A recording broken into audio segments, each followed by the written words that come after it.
Hey everyone, Brandon from Brandon's Baseball Cards here.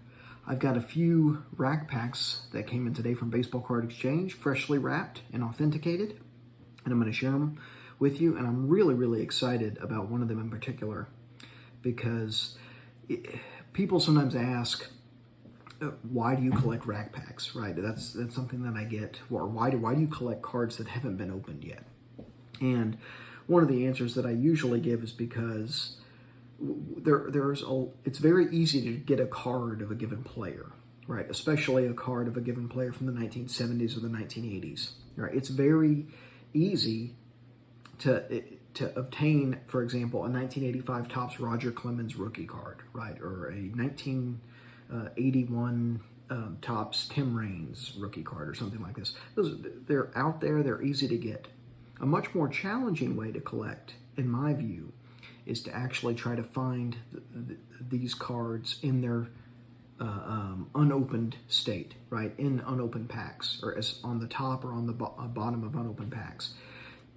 And the reason that I do this is because, in contrast to just collecting a card, you can get some really wild combinations involving rack packs. And sometimes when it's a year that's known for collation irregularities, right? Collation is about which cards can appear in which cells, right? Normally, only cards cut from specific sheets can appear in the header cell, for example, or the middle cell, or the cell furthest from the header on the end.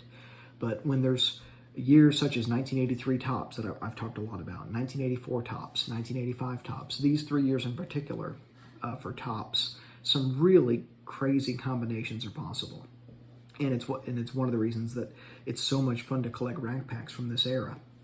So I'm going to start with not the pack that I'm talking about, but the first pack that I got that I am keeping from my PC. Very hard to find. 1984 Donruss with Lee Smith on top.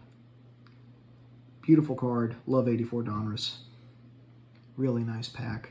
And I have an 83 Donruss with Lee Smith on top that I recently got, and I'll show that again. A little bit closer. I got an 83 Donruss with Lee Smith on top, and now I have an 84 Donruss.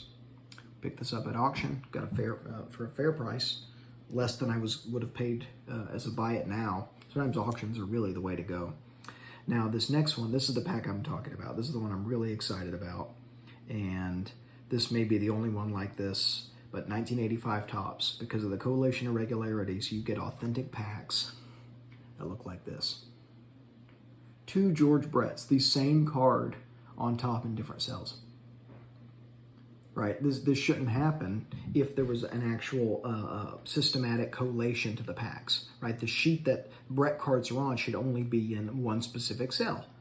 Right, so we shouldn't have this. It's similar to my packs with 2 Ripken showing from 1983, as well as 1985. Right, this shouldn't happen, but it did because 1985 is a special case. And so we get really cool packs like this with the same card on top, and it happens to be George Brett. And so that's why I do what I do. It's why it's so much fun to collect this stuff and to enjoy the hobby in this way. Sometimes you get some really awesome stuff that's unique and just doesn't look right. Like that doesn't look like this should be a pack, but it is. So that's what I have for you guys tonight. I hope you're all doing well and staying healthy. I think we might actually have the National in July. Fingers crossed, we will see, but the numbers are looking good and vaccinations are going up, so keep our fingers crossed for the National. I'll talk to you all soon. Have a great night. Keep collecting vintage baseball.